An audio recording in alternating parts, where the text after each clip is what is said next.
Brendan was sitting here at the start of a new season. How are you feeling about everything, the club, the team, heading into the new campaign? Well, I think when you do all your preparation work over the pre-season, it's always built towards this moment. So the players really well prepared. We've worked very, very hard over the course of pre-season. I think this is my third pre-season since I've come back, and the metrics of the team and the squad that we've had is at the highest over the course of the pre-season. So in terms of the guys that are here, they've worked so hard. Everyone at the club has put together a fantastic pre-season programme for us, and now we arrive into these last couple of days and ready for Flag Day, which is a special day for us. Last season you had a really successful pre-season as well, and you spoke often about the way the team just carried their form through into the season itself and had such a successful season. Is that something you can see happening again with the pre-season you've had? Yeah, I think, as you say, last season we continued with that momentum that we'd gained, but it's never guaranteed. I've done many a pre-season now, and some of them haven't been so good, and then you arrive and then you can make a great start to your season. So, but of course you'd rather things go smoothly, of course.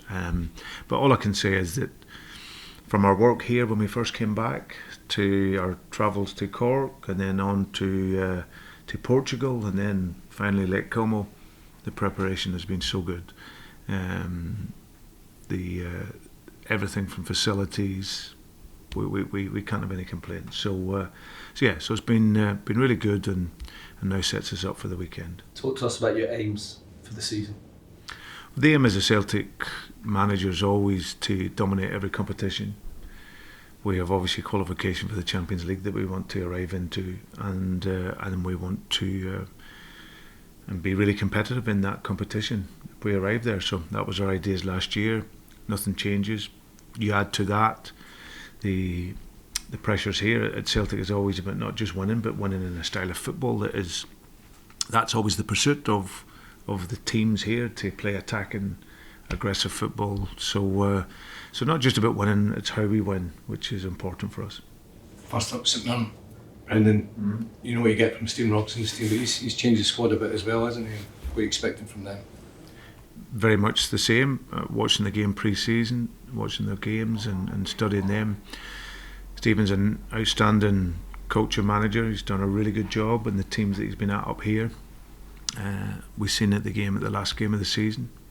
They'll probably be low on the pitch, making the spaces very tight. So we have to be fast. We have to, get the ball moving quickly, be really dynamic without the ball, and counter press really well to stop their counter attacks. So they are a big athletic team, and will prove, I'm sure, a really tough opponent for us. So we know we have to be playing really well to get the result. Sure. What can you tell us in terms of Jemai Simpson-Pusey? Yeah, a very gifted young player.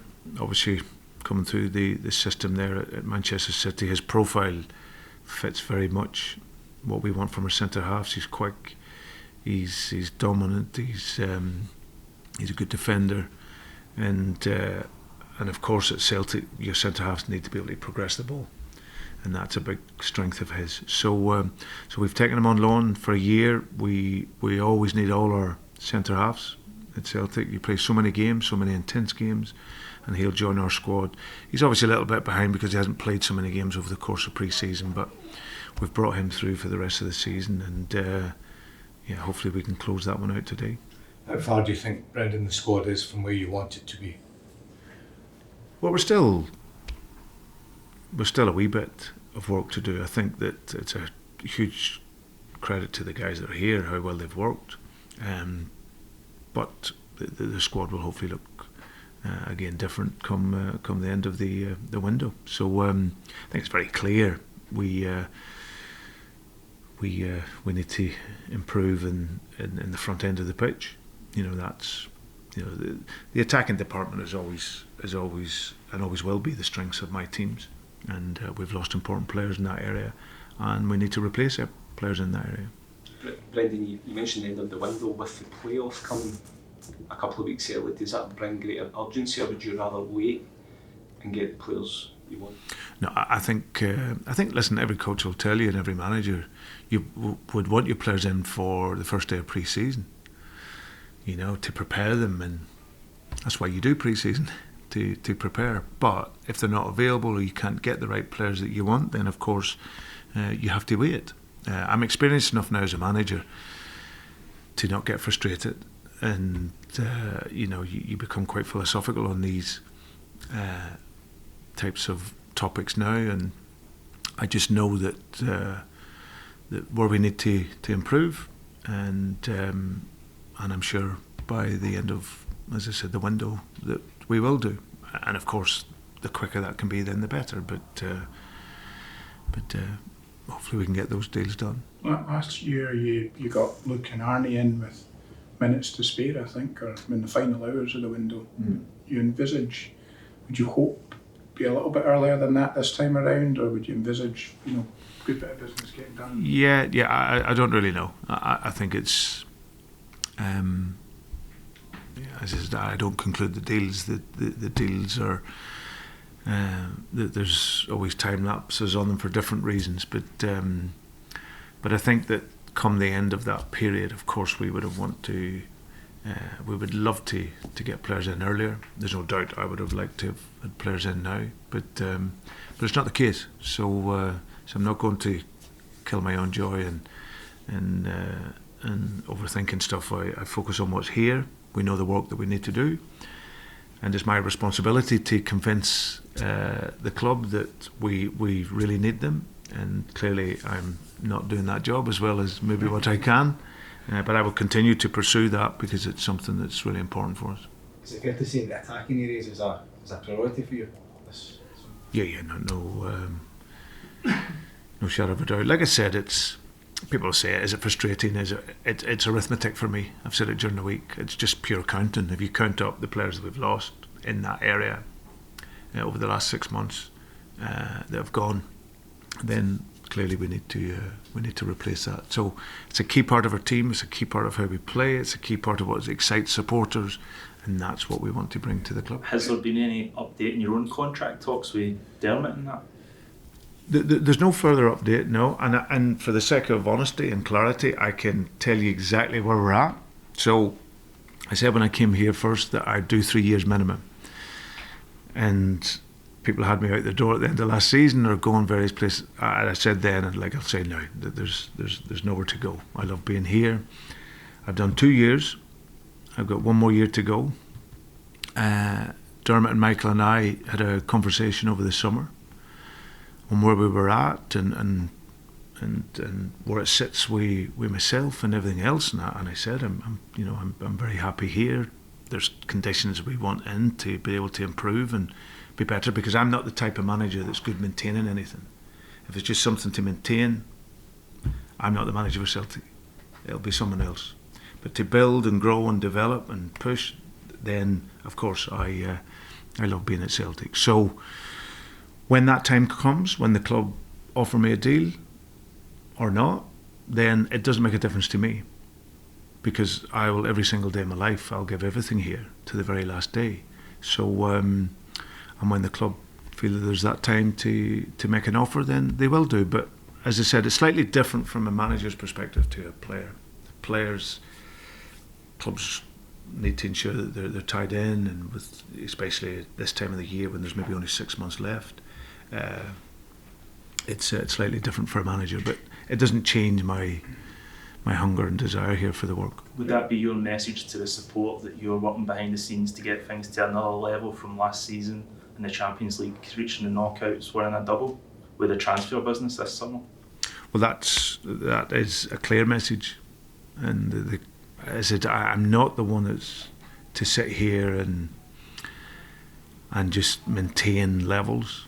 My coming here to Celtic is, this is a really fast-moving club, and you have to keep moving, move quickly. It's one of the biggest clubs in world football that has a demand and an expectation on it, and the only way you get better within that is by improving and developing. So the message clearly to the supporters is, everyone here, we will be doing our utmost to improve on last season, and it's a really exciting season ahead. I'm so looking forward to it. And like I said, if we can add to where we need to add, then it can be even better for us. Brendan, can we take it from that then that if you feel the club's ambition matches yours, then you would be quite open to staying beyond the season?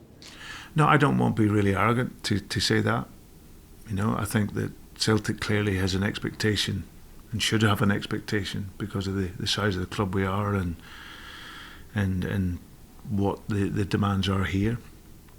What I'm saying, for clarity, I love being here. And yes, there's been some challenges on the pitch and off the pitch since I've arrived, but that's management, that's coaching. But in the main, I've absolutely loved it here, and will continue to do so, however long that is. But like I say, there has to be that ambition from everyone. You know, good, the manager having it, and the players not, or whatever else. Everything has to be aligned, and I know that the club are also very keen to continue to progress and develop. So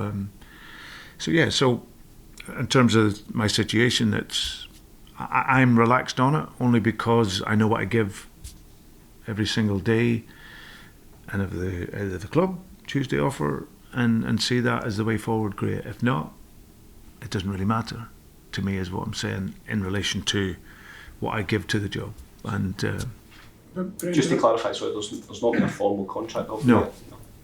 yet? no, but that's okay. But obviously Celtic work under, like all clubs work under certain financial restrictions and there's limitations to what they can do. But did you sense in your talks with Dermot and Michael a desire and an ability to match your ambition? Did you? It's not about that. I think it's just me declaring, what is important for us all, and it's my ambition is for Celtic. It's not for me, right? My ambition is for Celtic to be the best that it can be. I've been in the game quite a long time now, so I think I understand what we need to succeed. We did that last year. We brought in certain players that helped our profile when we move into the Champions League. And those players come in and really helped us in the Champions League. And I think everyone felt good about the Champions League last year, that we progressed, played some great football and took a club that set a way beyond our playing budget, ran them very, very close. Great. So my ambition now is to keep us going in that direction.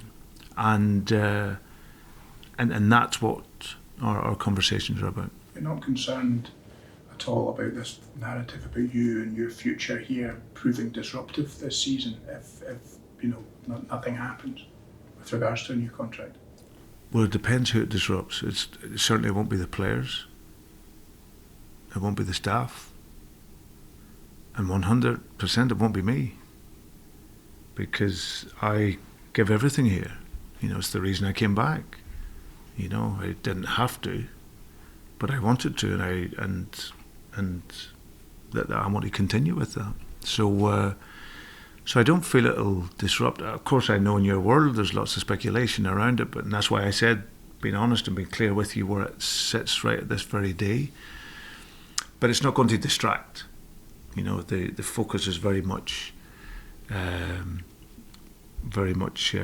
focused in on the team and improving the squad, and like I said, that ambition for Celtic to be the best is all I'm concentrating on. So no, I don't think it'll be a disruption at all. And just on that, when you're talking about the growth and the development, you want to see signs of that. Given that you've said that, how important do you think this window is going to be in terms of the calibre of player that you bring in, and whether that will allow you to go to that next level, for example, in Europe? Well, I think every window is important. I don't think just this window. I think it's important this summer because of the needs of the team. The needs of the team is clear. If you watch Celtic or football, you see where we need to improve. So, but that doesn't change. Every window we want to come out being stronger as a squad where we can, and this window's no different. Brendan, have you had any indication that there's players who the club might be after who are waiting to see if we get into the Champions League before they commit? No, I don't think that's what we haven't had any indication from any player that that's the way. And I think the players that we bring to here, these are players that are here to develop and improve, and they see this as a wonderful place to do that. So no, I think being in the Champions League or not won't be a hindrance to bringing in really good players to Celtic. Can I ask you about Paul McStay? I remember being up at Aberdeen in, I think it was 81 when he scored in his debut, first start. How would a young Paul McStay perform in your team, and would you like to manage him? Paul McStay would probably play in two positions for me. It's amazing when the club spoke to me and told me that he was the possibility of him coming to do the flag day. I go into my boy mode again, and what an amazing icon of the club he is. And it's just a shame you don't see so much of him. He's obviously on the other side of the world, and but no, that was my memories growing up.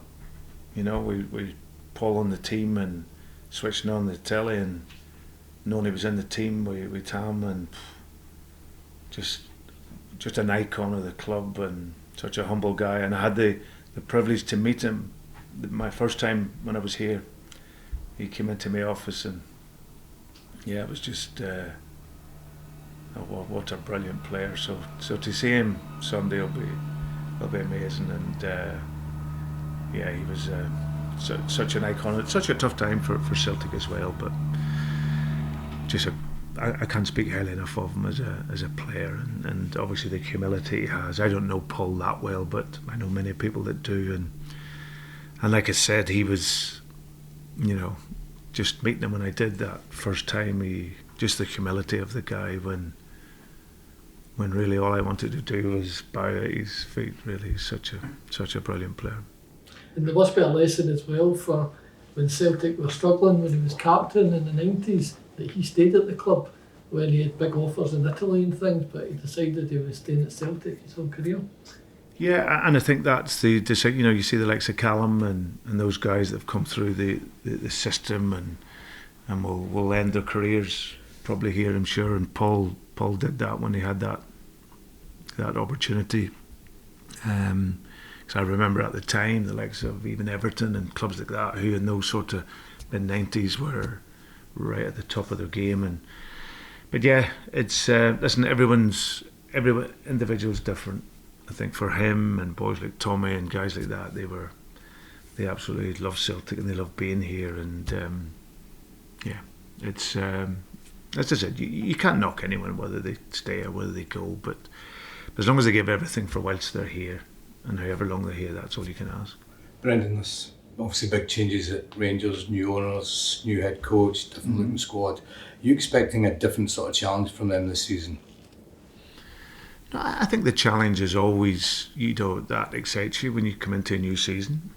Russell, I don't know that well, but I've spoken to him, and as a young manager and coached out in his career, he's done very well. I obviously followed him at Swansea as a former club, and he done well there.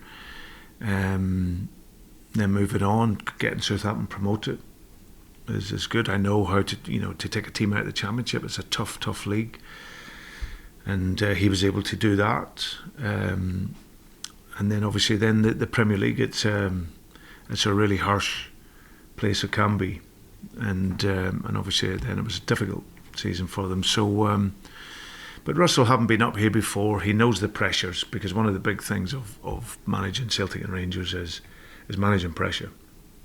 The football idea and the coaching is obviously very important to have an identity and a style, but yeah, managing and playing under pressure is what's key up here. And Russell, having been here before as a player at Rangers, will know what's in front of him. So, but I think Rangers, Derek getting into Hearts, change at Kelly with Stewart as well. I think the managers coming into the league, John's done a brilliant job at Falkirk over a couple of seasons, getting them promoted and know him well. So I know that they'll be given everything to stay in the league.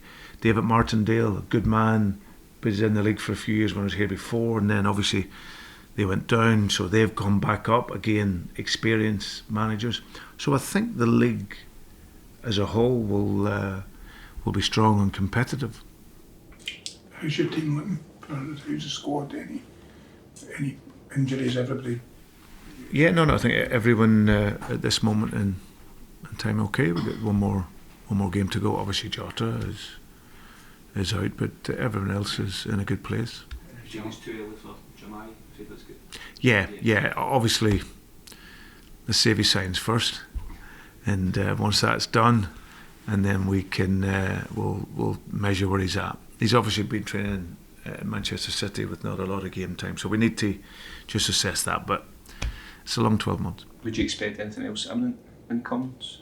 I will speak to some of the guys this afternoon.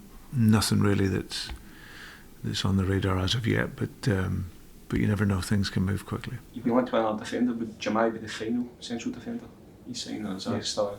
Yeah. It's adding him to our, into our group makes us really strong then in that department. So yeah, there's lots of links with various players, and but yeah, I would see him being our, I say last central defender. Does that mean you'd be looking for a left back? To command a immediate starting place? Sorry? Can you see Jamai coming in to compete for a regular starting place? Yeah, I think all the players are here to compete. They're all here to compete. There's always the opportunity for any player to come in and play, no matter how old. I put 17-year-olds in front of international players before, and so every player that comes in has the opportunity to start. And but yeah, we'll assess him on where he's at and his fitness and his football when he comes in, and take it from there. You mentioned a final defender. Do you think you may look to sign a left back, or have you been very happy with Hayato Inamura and how he's done in that role in pre-season? Yeah, for a guy who's only been playing a year, I think he has done really well. I'm assessing and making a real close look at certain aspects of that, of his game, and but he's done well. But we have to make sure that by the end of the month we've got, it's absolutely right for us going forward into certainly the next 6 months. But in fairness to the boy, as I said, his plan was he just played. The idea was that he'd come in and then probably go out and loan. I mentioned that right at the very beginning. That was the plan for him, but he's come in and coped well. It's but we'll see over these coming weeks where we're at.